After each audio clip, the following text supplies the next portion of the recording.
Whatever. And we're back with another episode of Socratic Gamers, this time with Vish and Beej. Here playing a new game, in case you hadn't noticed, is not GTA 5. This is Uncharted Lost Legacy. Vish already beat the game, so if you want to check that out, head on over to 8th Stage. Or if you're watching this on 8th Stage, just click on the previous video and then watch the action unfold. I'm actually a big fan of Uncharted because this is one of the reasons why I ended up traveling the world. Not this particular game, but like Uncharted, like the series. Yeah, the series. We wanted Nathan Drake because I like Nathan Drake. Yeah. He's a super cool guy, and I wanted to mirror my life after him until I realized how hard it is to travel the world. And I was like, oh, this is why it's a video game, friends. This is why, yeah. You can't actually, like, right now she's in the bush. If you are watching the game, she's in like the bushes, but you don't realize that there are ticks, there are mosquitoes, snakes. Yeah, there's many things that you don't account for when you actually do this stuff in real life. We actually went to Cambodia, and it's like it's a lot like the video game. Like all the stuff that you see here, it's like the video game, but it's like it's hot. And there are bugs. Oh yeah. Yeah. Okay, so that aside, I wanted to talk about my first topic, which is, can you be altruistic? Is altruism real? So what does that mean? All right, so what is altruism? Altruism is where you do something without the benefit of yourself in order to benefit another person. So just for the sake of goodness, like, or for another person's... Just exactly. For another person's help, nothing to do with any... It's like good karma. Altruism is basically good karma. Whatever, karma. All right, fine, well, goodness. So is it possible to do goodness for another person without the benefit of yourself?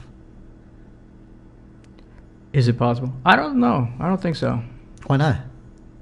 I mean, we all talk about karma. We all want to save the world. But how come? We all say it. I don't know how many people really do it. Exactly. All right. So like, well, why is it? See, it's almost like it's paradoxical because you can't possibly do something for someone else without benefiting to yourself. Because even if you do something beneficial for someone else, you feel good about it. Yeah. So in feeling good about it, it's like you did it for selfish reasons. Yeah. You wanted to feel good.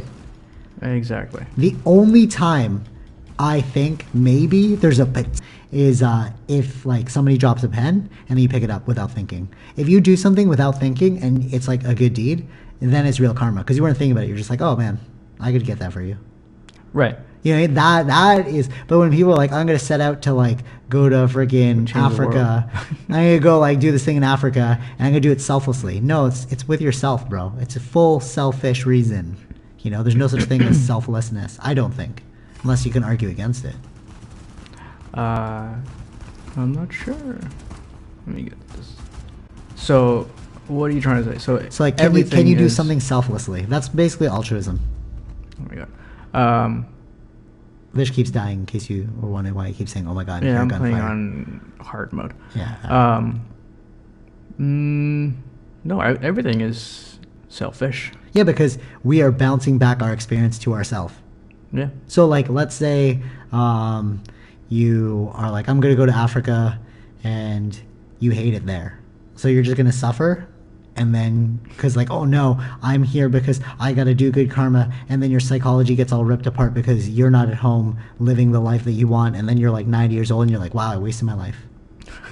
You know what I mean? It's kind of ridiculous. I personally find that anyone who's out to save the world hasn't figured out that the world doesn't need saving. Your mind does. Your mind needs saving from the freaking, oh, I need to save the world. You need to let that go, bro. Like, there's no saving the world. You know, there's doing good things. So now brings into question. It's like, so then is there no such thing as good things? It's like, no.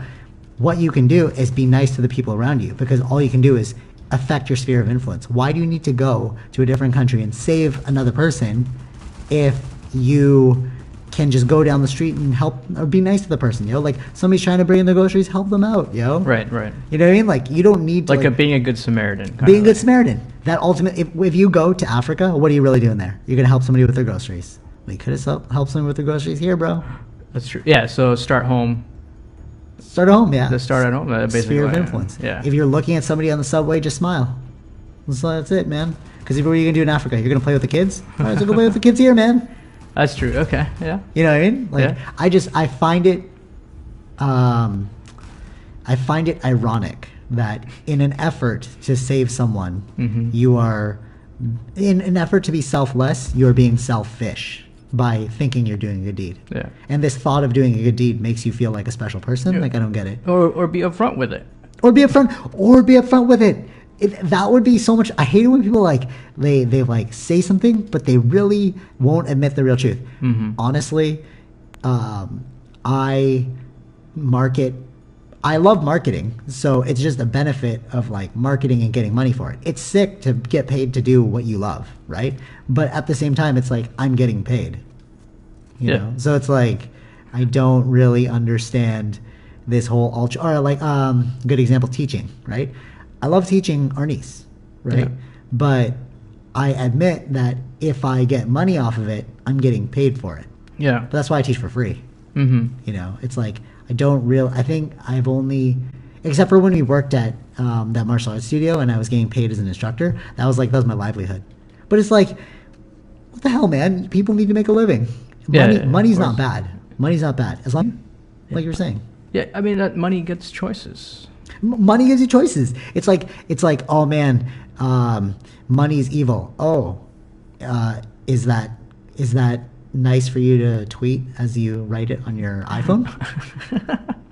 No, bro, but I need this iPhone. Oh, okay, so money is important insofar as you needing it. Yeah. But it's not good when people have an excess of money. I don't get it. We're playing by different rules, guys. Like, these are the rules of the game. Either learn the rules of the game and move from them, or don't. Like, and you're just gonna suffer. You know what I mean? It's like the lamb is not always the lion, and that's okay. No, the lion? Yeah. The lamb's not the lion. The lamb always gets eaten. You never see a lion eat. You never see a lamb eat a lion. No. Right? So it's like, unless he's crazy. No, even then I feel like the lion. Oh, okay. I'm just kidding. Unless you know the only time you see it, if the hunter shoots the lion and leaves it there. And then the lamb's like, oh sweet, I get to my taste chance. Lion. It's my chance to exact revenge, yo.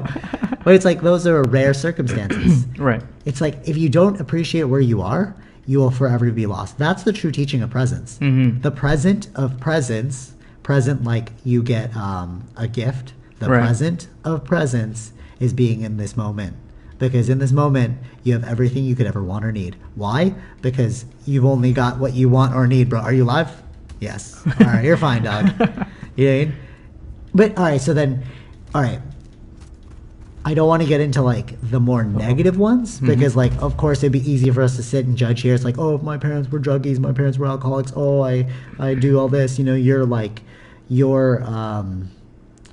sitting back with, like, in your friggin' chairs playing video games, talking about how life is this beautiful thing you could work out of, right? Right. But it's like, what about Steve Jobs? He had no money. What about all these countless other? What about if you watch Chef's Table? Chef's Table, and you look at that Indian dude who friggin' lived in the ghetto and he made his way out. Now he's a renowned chef.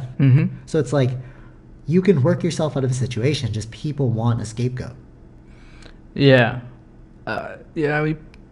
We're not built on a level playing field. If we were built on a level playing field, then you wouldn't have progress. That's true. So exactly, we are built with competition. Like, it's just everything is an innate DNA. Competition. Everything from any beginning of life, from the start of our life on Earth, is a fight for survival. There's one sperm, one egg. Who's gonna win? Oh man, but you can live in a society without frigging conflict and confrontation. Can you? There's limited resources. Oh, the universe is infinite. Is it?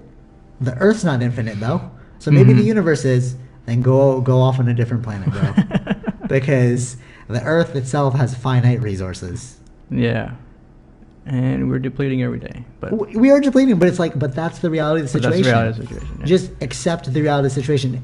Suffering comes when you cannot accept the present moment. If you can accept the present moment, you will not suffer. It's like, even though acceptance, right? Yeah. Even if I hate needles, right? If I accept the fact, all right, bro, you're gonna get a needle. It's fine. It'll be done in a second. Chill out, right? Of course, I'll suffer up to the moment I get the needle, unless I come up with different ways to like alleviate my suffering, but ultimately, like, it's a lack of acceptance in the present moment that brings you to suffer.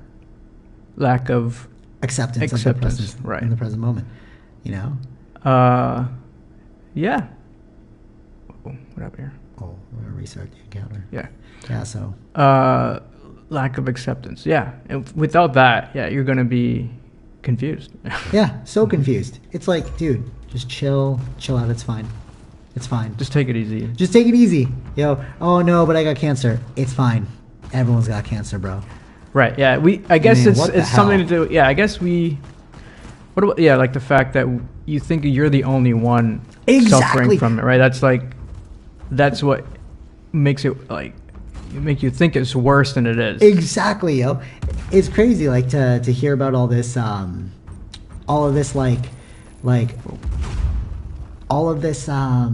confusion. You know, it's like it happens to everyone. This person was like, "Oh man, I have I live a very privileged state, and then I started to see the suffering of other people, and it brought me out of my own my own privilege to make me want to help other people."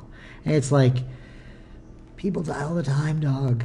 It's great to help other people. It's great, right? But don't think you're Gandhi now. You know, Gandhi didn't even want to be a great. Did he? No. He wasn't like, he's not there I'm going to be a Gandhi, great bro. Person. No. Malcolm X wasn't like, you know what? I'm going to be Malcolm X, bro. I'm going to become this guy. Ultimately, like me and Cindy were talking about this on our like last podcast, and it's like, how do you find what you're passionate about? You can't. You can only, well, he says he locked himself in a room and he thought about it. I'm saying that I just did things that I liked, and then at the end of the day, people just classified me how they classified me. Mm-hmm. It's like, oh, you're doing all this stuff, you are this, right?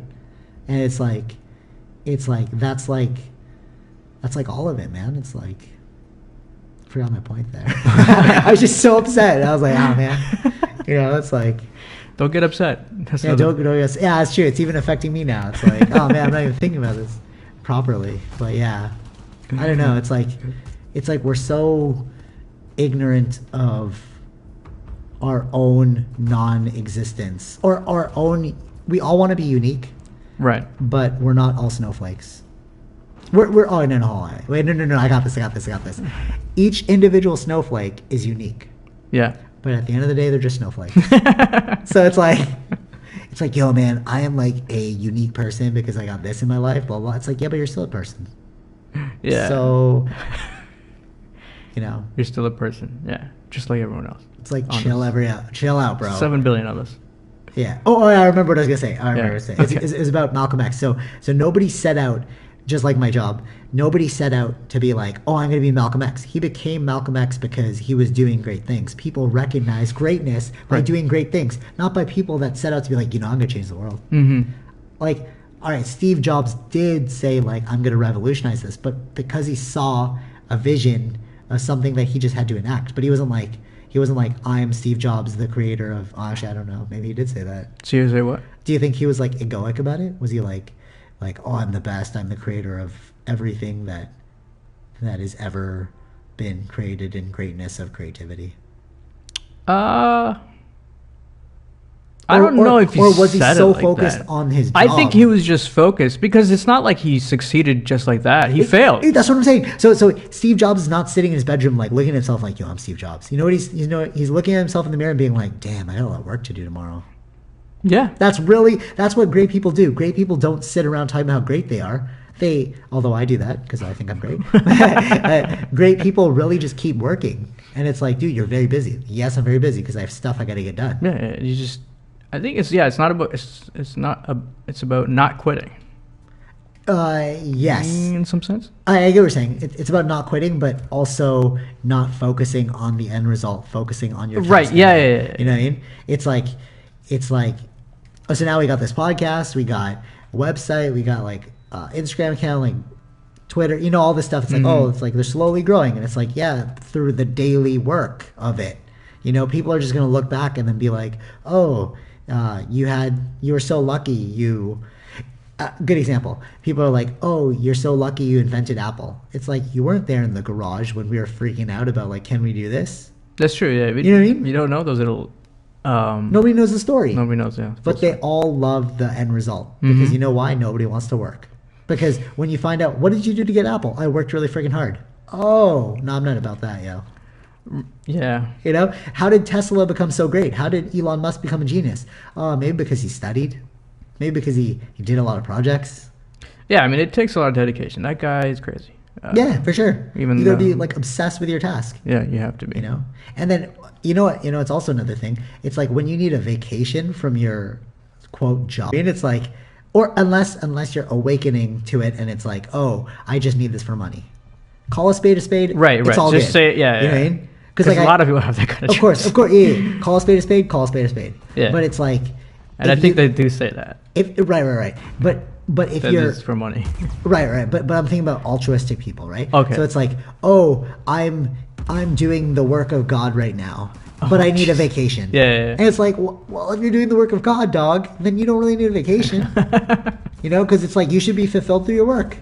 Another good example. So like I don't mean to bring myself back into it, but like one of my students was like, oh, what'd you do for your birthday? I was like, it's the same thing I do every day. Because for me, my birthday is not special. It's not like I need a vacation. I love what I do every single day. Right. You know what I mean? Yeah. But it's because I'm doing the work of God. And in that terms, it's like God is yourself. You're following your intuition. You're following your calling. Mm-hmm. You know? Your calling? Yeah, like whatever your passion. Or, I don't like to call it that because it makes it sound so like airy-fairy. Like, oh, I just got to find my passion. But it's like, no, I do things that I find fun. That's it. Right. Just, already what you do and if you like what you're doing. Like what you do on your free time. Exactly. In a sense, right? Exactly. And then somehow I managed to get people to pay me for what I do on my free time. Yeah. And it's like, that's pretty sweet, you know? Right. But that's it. And it's like just, you know why? Because it's your role models. Right. So if I look at all the people that I considered role models, I'm not saying I'm like rich or anything or like, whatever. Mm-hmm. Obviously I'm not rich, but like the fact that rich I got in life. Rich, I'm very rich in life. Yeah. The fact that I got paid to do what it is I do every single day, that was only because I followed role models who said the exact same thing. It's a blessing to do what I do every single day. Yeah. But then people look at like, not knocking these people because, you're an amazing person, Kim Kardashian or like all these other like celebrities. And it's like, they only look at the end result. It's like, oh man, one day I'll be famous like that. One day I'll make lots of money. Yeah. But even with Kim Kardashian, they were smart enough to know what they could do. Right. Like. Okay. No. Here. How about this? So what I'm really trying to say is like, you look at a musician and you're like, oh man, I want to be famous too. Okay. It's like, bro, did you see when that guy was backpacking all over? Did you see when Ed Sheeran, this interview where Ed Sheeran, now he's like super famous, he was like, yeah, I don't really know if anyone will like my music, but like I do it because like I enjoy my music. Right. I'm like, yeah, of course, bro. You do the work of God. What is God? It's your calling. It's like, I'm only doing this because I enjoy it. And then all of a sudden he became like, everybody loves his music. He even said, I know most people don't really like my music, but I do it because I love it. Mm-hmm. And he was singing on street corners. It's like, why do people not gravitate to that story? You know why? What? Why? Yeah. You know why? Because it takes work. Because nobody wants to be poor before they become the person that gets paid to do what they love. Nobody wants to. But that's okay, though. I'm not saying it's a bad thing. Like, it's fine if people don't want to put in the work. It's like, but learn to accept that. Right. The outcomes of that. Exactly. It's fine as long as you're upfront about it. Yeah. If you're like, I need money, 100% you need money, bro. You know what I mean? Yeah. And it's like, but you're not going to get money to go to the bar and drink unless you make a job out of that, I don't know. But that's more like escapism, I think. It's not really like fun. I don't think you have an innate calling. Yeah, it says, escapism, yeah. Yeah, right? Trying to forget your troubles in a sense. Exactly. So now what is the problem with escapism? Because we know that like a party, I'm not saying it's not bad. It's fine to party. I mean, like I drink too, but it's like, it's more of like a celebration than an escape. Whenever I drink, like it's like with friends and family. Well, no, that's not true. Sometimes it's hard and you need like to chill. You're like, oh man, this was a stressful day. I need one beer to like alleviate the irritation. But that is escapism. That's like a numbing my pain. But as long as you're not doing it every day or something. For sure. I guess. Yeah. Well, I think we all need some of moderation. That, right? In moderation, yeah. So it's like, that's what I mean. I'll drink like 1, maybe 2. 2 is a lot already. I'm like, oh, I'm getting drunk. Yeah. But like 1 is like, okay, I've numbed it. Now I can get back to work. That's the true shaman, man. You know, when people like talk about shamanism and like studying and stuff, the true shaman is the one who understands that everything is a drug. Actually, you know what, man? All right. So why are drugs illegal? Why? Productivity. Only some drugs. So some drugs are illegal because they support, or are legal because they support productivity, and other drugs are illegal because they support awakening. So when you're doing drugs that awaken you, you're going to be like, why am I doing all this craziness? But we don't want that. We just want people to be productive. So coffee's legal. Right. You know, like, yep, you stay awake. Yeah, you keep working. So like, good example, crystal meth. They used to give crystal meth to soldiers in World War II to make them stay awake. But that was legal. Why is it illegal now? Same crystal meth. Right. It's because we don't need soldiers. We don't need crazy soldiers that don't feel pain anymore. Or else you get zombie people. That's why like people on crystal meth, they act like zombies. Because they can't feel pain. You know what I mean? Was it also part of just an experiment to see what happens? And then I think they wanted to win the war. You ever see Icarus? No. Oh, bro, you gotta watch Icarus. Icarus is sick. It's all about like doping in the Russian Olympics. Yeah. And like everyone was on drugs. I know. Yeah, I know about the scandal. They made the documentary about that. Yeah. Icarus, yeah. That's what. Yeah. Okay. And it was, but so anyway, so like drugs aren't bad. It's what do you want to get out of the drug? Yeah.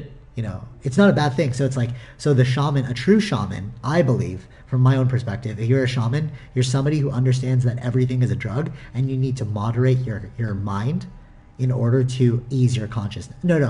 To moderate your mind and ease your mind so that the consciousness can relax. Because like, what is consciousness? Consciousness is just awareness. Anyone wondering what the hell consciousness is, we're like, oh, you're like, I used to put like explorer of consciousness. Right, consciousness, like then you make it all esoteric. Yo, if you do yoga, man, you're gonna explore consciousness, bro. You're gonna get this consciousness thing down on lock. All they mean by consciousness is who is the one observing your experience right now. If you're listening to this right now and you take a moment and then you observe your experience, that's consciousness. Observing your experience. Yeah, from an awakened perspective, because you can be consciously unaware, but people want to be consciously aware. So if you're in like so when you're playing a video game, you're consciously unaware.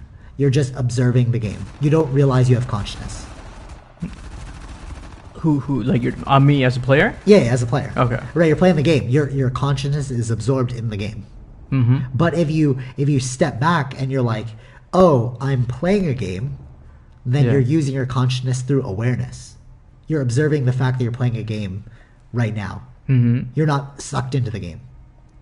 Oh, I see. You know what I'm saying? Yeah. But ultimately, what is it? We're talking about consciousness. It's still consciousness. Consciousness is just the thing that you're using to navigate through this world with. And people are like, oh, your consciousness lives on forever. We don't know that. Maybe. I mean, that's what sleep is. When you fall asleep, your consciousness is gone. And then you come back in the morning. Okay. You know, that was a rant about consciousness. I think it's productivity. Your consciousness is dead. My consciousness is dead? When you're dead? Yeah, because there's no receiver. Yeah. The mind is the container for consciousness. Yeah. Right? So it's like you can the mind. Yeah, you can only go insofar as the mind. So people are like, oh, like I want to expand my consciousness and stuff. It's like what you're really saying is you want to expand your mind. Because your mind can only so all right, this is what happens. You observe something, it relays to your mind.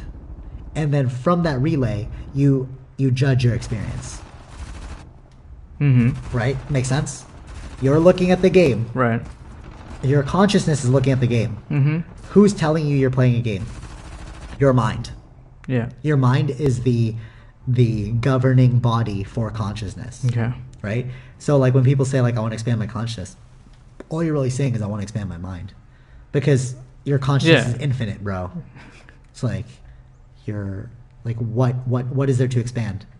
You know what I'm saying? Yeah. What is there to expand? Yeah. It's already there. It's already there. So like when you said like, oh, you're gonna when you die your consciousness is gone. Technically yes. because your receiver's gone. It's like Wi-Fi. You know what it is? It's like Wi-Fi, bro. Consciousness is like Wi-Fi. Consciousness is infinite. But how do you channel the Wi-Fi into the machine? The router. The mind is like the router. Consciousness is like the Wi-Fi. Okay. Does that make sense? Not really. Okay, so because consciousness, so Wi-Fi can only be achieved. You can only access Wi-Fi with a router. Okay. If people are listening, there's like heavy gunfire right now. Yeah. So without a router, is there still Wi-Fi? No. No, well, why not? The router. The just router receives- gives the Wi-Fi. No, the router receives Wi-Fi. No, isn't the router sending the Wi-Fi? But where did the Wi-Fi come from? Where did the Wi-Fi come from? From the internet. Exactly. That's what I'm saying. Okay. So the Wi-Fi is all around. You're just using the router to channel the Wi-Fi into your house. Okay. Right? Makes sense? Wi-Fi is all in the internet. It's in ether. You get a router for your house, and then you can channel the Wi-Fi into your house. Yeah. But without the router, there'd be no Wi-Fi in your house. Okay. So the mind, the physical mind, is like the router. If the router's broken, you're not going to get a clear Wi-Fi signal. Right. That's why if you hit your head, you're like, oh, this person's like not thinking clearly. Mm-hmm. It's like, yeah, because the receiver is broken. Your mind is broken. You know? Okay. Yeah. I was just But it's not separate from you, though. the consciousness? Yeah. Can't know for sure. Why not? Because like the Wi-Fi is just channeled into the house through the router. So the brain is the router for the house, which is the body. So the house is your body, the router is your brain. Okay. So consciousness, or what we call consciousness, is being channeled into the body through the router, which is your brain. Well, it's not like in the air. It's in your head. No, it's the universe. What do you mean it's the universe? No, that's why. No. So that's why they say consciousness is in everything. Because we don't know what consciousness is. Who says that? That's the ancient spiritual text says. Everything is consciousness. Consciousness makes up everything. Yeah, they say it really poetically. They say it poetically, but like what I'm saying is that we don't know how infinite consciousness is. Mm-hmm. We know that you have it. We know that I have it. We know that everyone has it. Right. Every human has consciousness. Mm-hmm. So where is this consciousness coming from? Where is it coming from? Where's the consciousness coming from? From your mind. Yeah, because your mind is needed as a router. I'm saying it's from your mind. Oh, I see. But where does energy come from? And there's so many kinds of energies. What energy are you talking about? I'm not a scientist in that aspect. Right, for sure. What I'm trying to say is... I know what you're trying to say. The universe is in consciousness. The universe is in consciousness? It's like where does the Wi-Fi come from? The internet. But the internet can be swapped out as an allegory for the universe. So you can't take anything away from the universe. Take anything away from the universe? Can you add or subtract something from our infinite universe? I guess not. You can't, right? So like there's this old tale in the Bible where it's like scientists goes to God and then they're like, okay, let's have a competition, right? And God's scientist like, I'm stronger than you, God. Okay? And then God goes, he's like, okay, let's have a competition. Let's make the earth. And then the scientist is like, oh, easy, yo. Just go get me the technology, but we'll do this. So they create the earth. And then God says, no, one trick. You can't use anything that I've created. What? So basically, how can you create the earth what God created? Because God created everything. So you're trying to create something within God. You didn't create anything, bro. You just transformed something. Mm-hmm. You know what I mean? Okay. So it's like, all right, I'm going to make a spoon. Okay? A spoon is made out of metal. So I take the earth and then I turn that into metal and I shape it into a spoon. Mm-hmm. I didn't really create a spoon from nothing. I just transformed the elements in the universe into a spoon. Okay. It's alchemy. Yeah. Right? So what I'm saying is like consciousness, I believe, is the universe itself. Because it's within the scope of the universe. Metaphorically. Metaphorically, yeah, of course. We don't know what consciousness is. I'm just saying you can't add or subtract something from the universe. It's within our known reality. Mm-hmm. And that known reality, in our known reality, there's a thing called consciousness. Okay. Agree? Mm-hmm. So in our known reality, there's a thing called consciousness. That only we can have, right? We don't know that. Okay. Because animals show a propensity for owning things. They can identify you as a person. Yeah. They're like, this is my owner. Yeah. The fact that they can do that means that they're conscious of something. Okay. Right? Mm-hmm. So all I'm saying is each individual human is a beacon for consciousness. It's a router. Okay. Each person is like a router who pulls in this energy we call consciousness, which is from the universe. We don't know what this energy is. We just know that we are aware of something. Mm-hmm. You know, all things are aware of something. Even plants now, they're starting to find that plants are aware of other things around it. Like a plant, if it gets eaten, it will change if one plant gets eaten, it'll tell all the other plants down the road, and then they'll change their chemistry to make themselves not taste good to the animal that's eating them. They change chemistry? Yeah. I think they're more like sending a chemical out. Oh, whatever, but it's technically communication. They're communicating to one another. I'm being eaten right now. through chemicals. Yeah, of course, yeah. In the air, yeah. Yeah, But- I know that. But even human beings, like our thoughts are chemicals. Yeah. Yeah, so it's like, so that's what I'm saying. Like everything has a consciousness to it. Mm-hmm. Consciousness being awareness. Like everything's aware of something, you know? Well, maybe not the rock, but I don't really know because you can't gauge a rock. But all living things, I don't believe. have the technology to understand a rock. The rock's like, yo, I've been sitting here forever, yo. Smelling what the rock's cooking?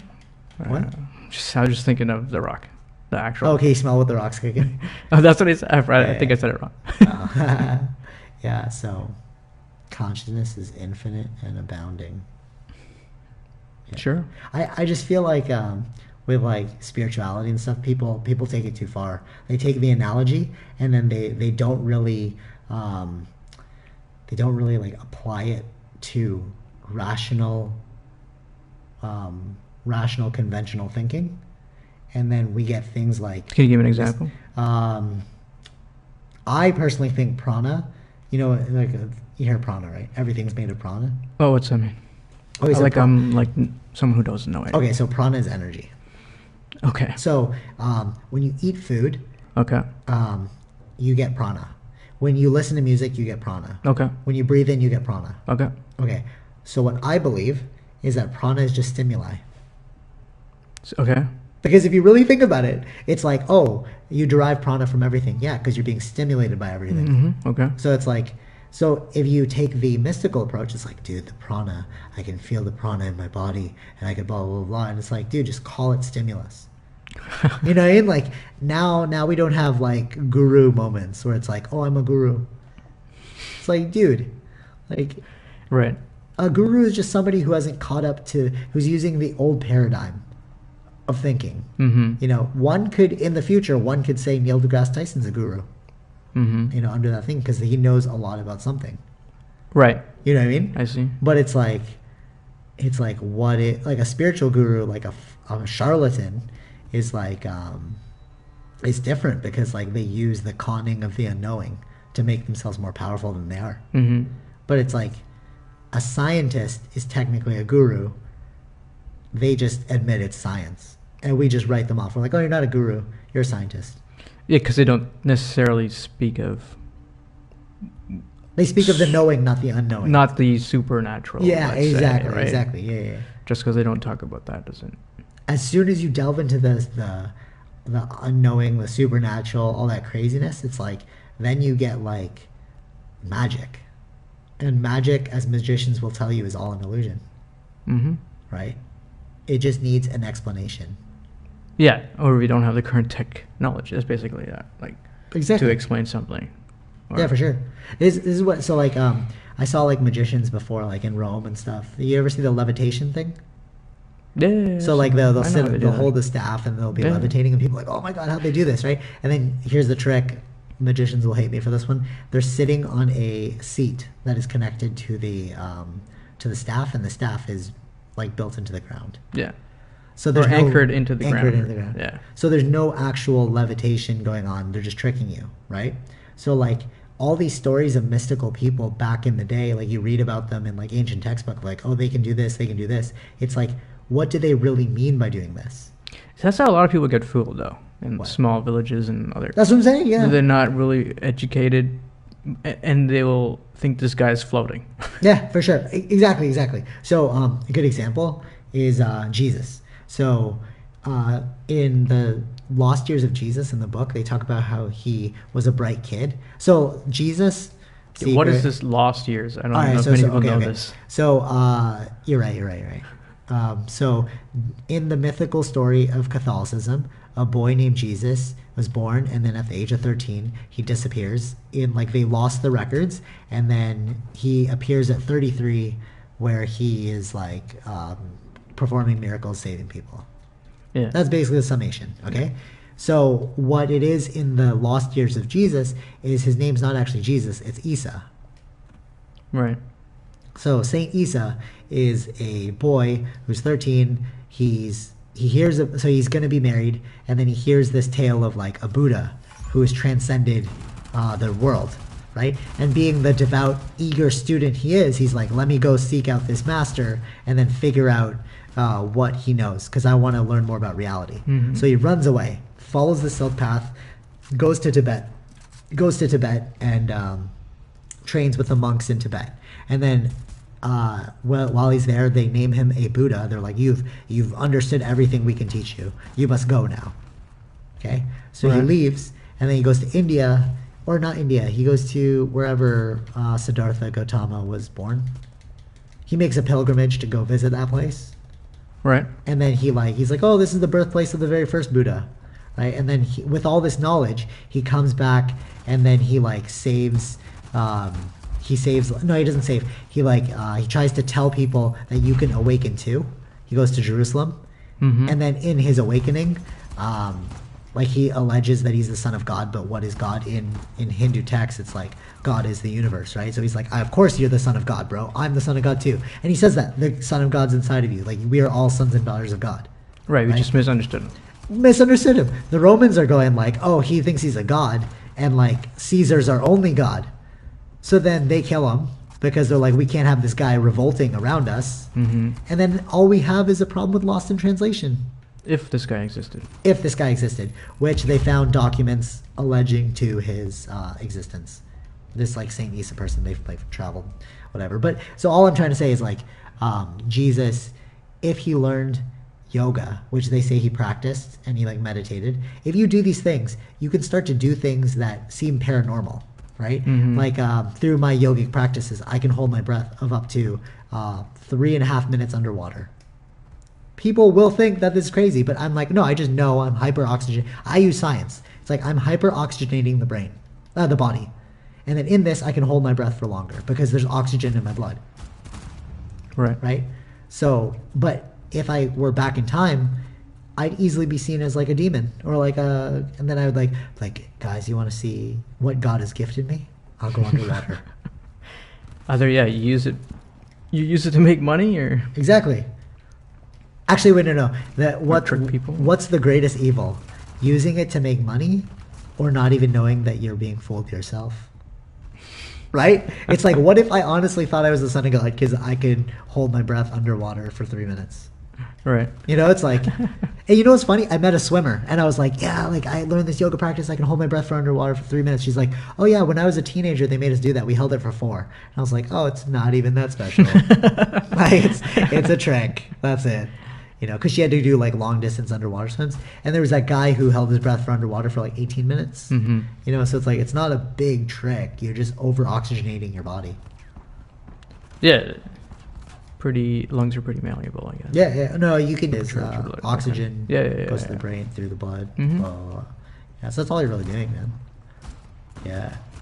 So, yeah, that would be crazy if it's like... so someone has done it for what? What was the longest you've heard? 18 minutes. God damn. I think it was... there was an underwater swim guy. He did it for 18 minutes. He was hunting or something. Some deep sea. We are from the ocean. Yeah, for sure. No, like the science fact of it. that we're from the ocean. Oh, for sure, yeah. We're like 70% water or something like that. Something like that. I heard that's actually a lie. I heard that we're not actually 70% water. Who said that was a lie? I don't know. It's like maybe taking into account. It's not that it's a lie. I think it's like not exact. No. I don't think this 70% is exact. No, that's what I'm saying. Yeah, it's not an exact amount. They just say. Well, maybe at that current time, our notion was that, or our science. Yeah, true. Science instruments gave us that information. Yeah, for sure. It's always evolving, so nothing's 100%, Yeah. I guess. All right, let's switch the negative, the haterade, right now. What? Because I was like hating pretty hard there, so I'm over my upsetness now. Cool. Now I'm just enjoying the video game. Yeah. So did you like Lost Legacy? Was it a good game? Let's give it a review. Let's end this podcast with a. Yeah, I tried to review it, but they blocked in the No, because they played like actual music that they on Twitch it copyrights it, so they muted at that scene. Yeah. So can you give us a review of Lost Legacy? Yeah, it's really good. Is it better than Uncharted 1, 2, and 3, 4, 5? See, you 6? I don't remember one.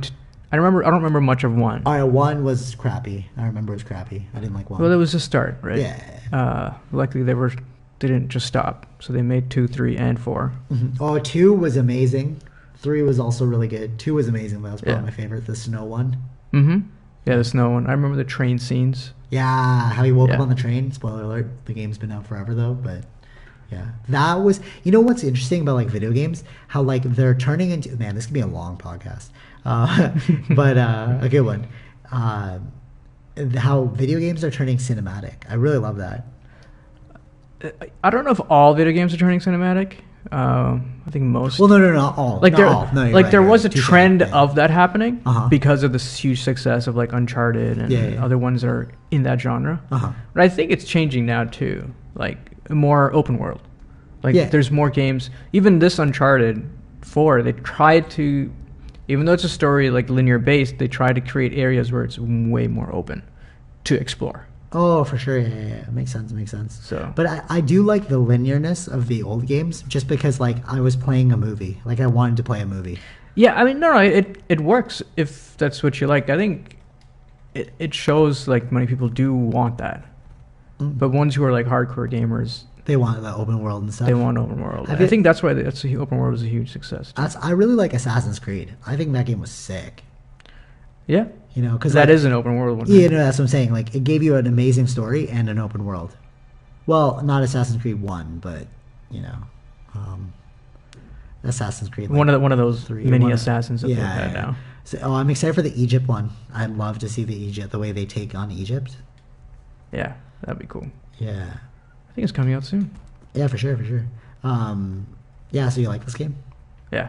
So one of the things I liked is because they delve into like all their Uncharted stories were like delving into things that many people don't follow anymore, or like they're ancient stuff, right? So what they're doing here is based on a real religion. Okay, yeah. Someone where people still follow that, right? Yeah. So I like the way they showed respect for it in a sense. Like they taught you who these characters are, who these gods are, and what do they represent. Wow, that's cool. So that was very cool to see that. Like I think they knew, like, you're talking about something that many people still follow, so you got to be very respectful of what you're saying. You don't want to create more problems and stuff, right? So I thought that was a great way that they handle it throughout this game. Nice. I think it's a DLC, so almost like a real full game. So real full game. Like it feels like a full game. I see. But it's just DLC. That's cool. How many hours is the So I died probably multiple times. So I think I did almost each video is about an hour and a half or so. There's 4 parts of it. Oh, nice. Whatever that is. So that's like 6 hours of gameplay if you die a lot. Yeah. So maybe it's around 5 hours. So what's the general story? I know we're gonna spoiler it. If you want to play, no, they can watch it. The general story is looking for that treasure. Isn't all of them more like that? Yeah, no, but spoiler alert, we're about to. I'm going to ask Vish a bunch of questions about the game. I haven't played the game. I'd like to know more about the game because I like the characters. Okay, so how does Nathan Drake play into the game? He's not involved in this game. Okay, does Nathan Drake have children? No, this is in the past. Okay, what about Nathan Drake's brother? I saw a picture. Yes, Nathan Drake's brother Sam does show up at the end. Near the end. At the very end. Near the end. Oh, and is he like we gotta go see Drake? We gotta go see Nathan. They don't really. Does it like link into that game? They do mention a little bit, but they just say the Drake brothers, I think, somewhere in the beginning. Does it link into the game or no? It's in the past. I guess it doesn't link like directly into any of the games, but it just gives you more backstory of who these characters are and how they. So Sam has met Nadine before. Basically, that's what this game's telling me. Oh. So in the Uncharted 4, which is in the... Yeah, but they knew each other in Uncharted 4. Yeah, so then so them knowing each other, then in this backstory it makes sense. Yeah. Interesting. Yeah, basically. It's just, it's and then this one, Chloe, the one you mainly play as, is from Uncharted 2. Yeah. So we didn't get to see her since then. So this game is also to bring her back to.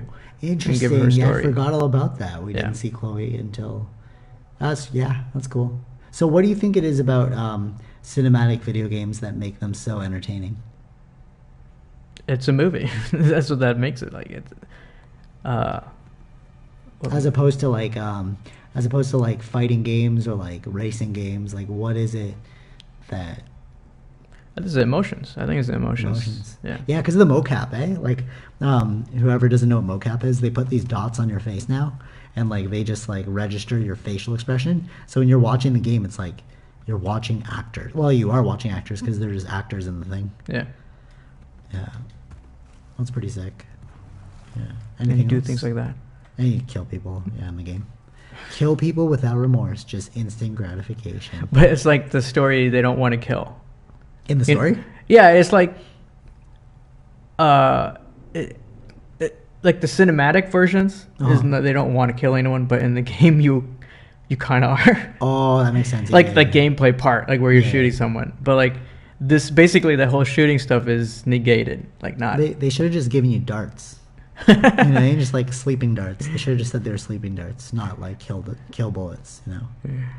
I guess so. Maybe. One of the things I like about the video game, and one of the reasons why it enticed me to bring this full circle, I guess, enticed me to travel and stuff, is because like you don't think that like when if you ever play Uncharted and you're like, oh man, this is some crazy like visuals, like there's nothing in the world that looks like this. Go to Cambodia. Like they definitely got their inspiration from Cambodia. Like that place is like the temples are insane. It's like being in a perpetual movie set. Yeah, did they film some stuff there? Tomb Raider did. Tomb Raider. And same with which makes sense. Kingsman number 2. Kingsman? Yeah, number 2. Oh, I haven't seen number 2. Yeah. They filmed it in Cambodia. Oh. But the video game itself is like so beautiful. Like if you get a chance to pick up the video game, Vish highly recommends it. I highly recommend the first few versions. Do they have like a bundle pack? I think they do on the PS4. Oh, okay, yeah. Maybe we should play a walkthrough. That'd be kind of cool. Maybe. Yeah. I got other games to get through. True. Yeah. So, final thoughts? Travel the world, play video games. Yeah. What are yours? Oh, that was yours? Yeah, those are mine. I was agreeing to that. So travel the world, play video games. Hey, you've been to Mexico? Yeah, I've been to Mexico. Been to Hawaii. Which is and when you travel, you start to say things that are very like enlightened, which are like Hawaii. Oh, I'm so cultured, not enlightened. I'm like, what? Yeah, it made no sense. I went to Vietnam, so I call it pho now. So I gotta eat some pho. Oh, okay. Yeah. I thought you meant the name Vietnam is pho. No. No. I know Cantonese words because I lived in Hong Kong for a few months. Oh, yeah. Yeah. Yingmun na. I could say that now. Oh, do you speak Yingmun? Oh, that's English. Oh, okay. But I can speak Gong Dong Wa. What? Cantonese. Gong Dong Wa. Yeah. Cool. Yeah. When are we going to use that again? whenever I go to, whenever I eat in places in North York. Okay. I say white. I think that's I don't say Koreatown, bro. Koreatown? I've never been to Korea, so I don't know any Korean words. Yeah. Yeah. So your final thoughts? Oh, my final thoughts. I don't know. Life is a video game. Oh, good one, good one, I good took one. that from you. Yeah. No, that's why I was like, oh, that's a good one. Oh, yeah. Life is a video game, man. Dude, all right. Gonna rewind because it's not over because I want to talk about this now. Okay, it's not over. It's not over because you just brought up a good point. Life is a video game. Honestly, all right. So I guess that's circled way back to circle way back, bring it way back, bring it way back. Okay. All right. So if you okay, I remember when I clued into this one. I might or might not have been under the influence. We don't really know, allegedly. But I remember when I clued into this one, I was going to get pizza with Sid. Right, but we were so into Fable. Remember Fable? It was like this video game about you guys can stop talking about love that. Fable. So it's a story mode where you're like a warrior, and then you can buy shops and stuff like that, and then you can go into shops. And then I was waiting outside, and Sydney went to go get pizza, and I was like, oh my god, we live in a freaking video game, bro. It's just like we walked. If you look at yourself as a third person, we're walking to the store, we go inside the store, purchase the food, and then we leave. But the trippy part was I just did that in Fable. So in my consciousness, I was like, oh man, like it's so parallel, you know? Even like another good example is like when we were in university, Sydney used to play Sims, and he'd always make his guy read. And I was like, what the? Hey, why are you watching the guy read, bro? You know what I mean? But I was reading, and I was like, okay, I'm just going to read this book. And then it's like the parallel there where it's like life is such a video. Like, is life a video game? No. Okay. Life is not a video game because video games came after life.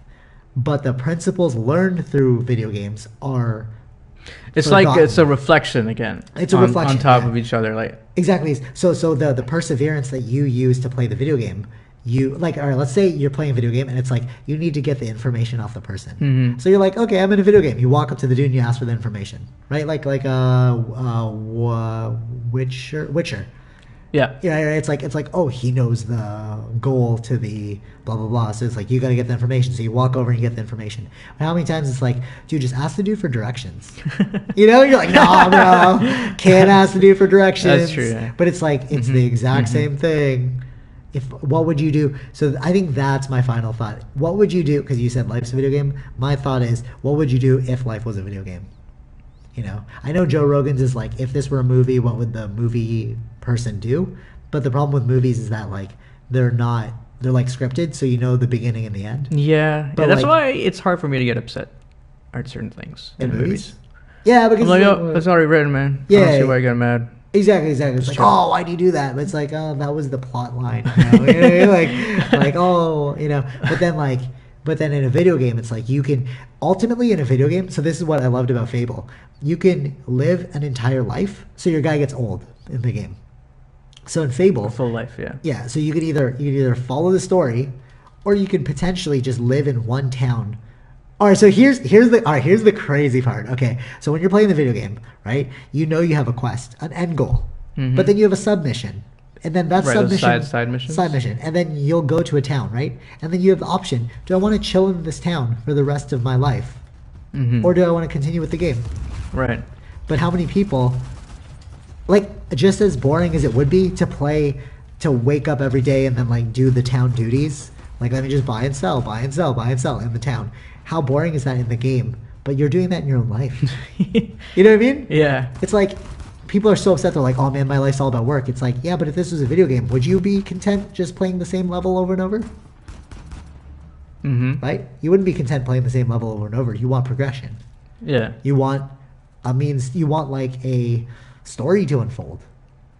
Yeah. You know? And that's what ultimately makes everyone sad. That they don't follow their own stories or realize that they have the ability to create their own stories. Yeah. Because life is a story. Is life a story? Story that you make. Yeah, for sure. Life is a story you create.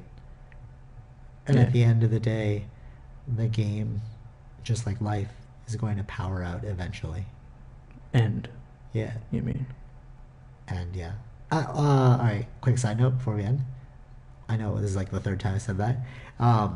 It's funny because, like, speaking of powering off, I was playing Metal Gear Solid. This was the most ingenious video game I have ever played. So I obsessively played video back in the day. I don't do that anymore because, like, I outgrew it. Like, I don't know if whatever. Like, you know what I mean? Like, I got harder stuff I gotta get done. Like, Yeah, like, man, if I don't these games take hours. Yeah, and hours exactly. to finish. And I don't I know what have you those mean. hours anymore. Like, I prefer to, like, get work done than anyways. So till like 4 in the morning one time, it was Metal Gear Solid. I was hitting the end, and then sorry, I turned around because I thought there was a phone call. And then, like, we hit the end, and then at the end of it, you get like a call from your chief, and he's like, Snake, you need to turn off the video game. It's been too long. And I was tripping. I was like, am I exhausted? Like, how tired am I? Are you hallucinating? Yeah, I swear to God, it tripped me out. And then so you keep playing. You're like, all right, let me keep going. And then it goes, Snake, really? It's been too long. You've been playing for hours. You need to stop. And I was like, what the hell? Well, they have those tickers, right? They know, like, how long you're playing that's straight. What I'm saying. So it tripped me out. So I was like, that was kind of cool. At that time. Right. I don't think they've done it before. Exactly. Yeah. So it tripped me out. So I was like, okay. And I turned off the video game and I went to bed. I was like, let me play the game again. I woke up in the morning. That is supposed to happen in the video game. Because you're supposed to think you're crazy playing the video game. And I realized, I was like, oh, they just tricked me. Like, no matter what I would have done, it would have still been like, you need to turn off the game. Oh, okay. Because they didn't want you. So the whole thing is like, they want your character to think he's crazy. Oh. So they didn't want you to finish the game. Oh, wow. Yeah, it was a sick game, yo. Wow. Metal Gear Solid 2, if you ever play it, it's so sick. Like, that's spoiler alert. It's a mind blow. It's like how many years old? Yeah, for sure. But as you're playing it, like, the final boss doesn't want you to complete the game because then he'll lose. Oh, I see. Right? So they try and throw in these, like, tricks. Honestly, like, Metal Gear Solid was so sick. It had, like, the best storyline. What do they call that? Like, when it's in... breaking the third wall. Yeah. What's his name? Deadpool does it all the time. Yeah, Deadpool. Yeah, so I think that's probably... It was the first time I've ever probably done it in a game. In a big game like that, I guess. I played a lot of video games. I've never played that before. Mm-hmm. But you played... what was that one where he thought he was conscious and then he's like... yeah, it's such a... It's an indie game. I don't remember the name offhand. It was a free game, like one of those Xbox Gold Edition thingies. So basically, the game premise is that you're playing as this character, right? And then the character in the game starts going like, no, I don't want to go there. And you're like, wait, what? That's at the end, yeah. So basically, you go through, you're solving these puzzles, and then you think you're playing him, right? Or you are that character that you're moving, because it's all first person. Yeah. Right? So near the end, you're trying to... You realize the thoughts, or the narrator was the guy's thoughts, right? Yeah. And now I'm trying to, I was maneuvering this guy, going right or something. And the camera would jet towards left. And then that's when the guy realizes that someone else is controlling his life. Ah, yes. That who's this in my head kind of thing. So that was trippy. That was that was very well done. Yeah. It's just you finish this game in an hour. Yeah. See, there's another one. You broke the third wall. Yeah. We should stream that game. That'd be a cool game to stream. Yeah, well, I should have it somewhere. Yeah. Not as a podcast though, because we got to pay attention. But as as a simple as a mini, one of those mini games. Cool. Yeah. So yeah. Cool. All right. Till next time. Gave you a lot of things to think about. What episode number was this? 13. Oh, this is why it was a good one. This is episode 13, lucky number 13, because 13. Or unlucky for some. No, but I mean that's why I said it, because it's perspective, right? 13 is just a number. I know, that's what I'm saying. It. Oh, I see. Because some people say it the other way too. That's true. We're both putting in the coins. Yeah. So this is a perspective podcast. Yeah. Okay. Being lucky number 13. Okay, we're rambling. Next time. Peace out. See ya.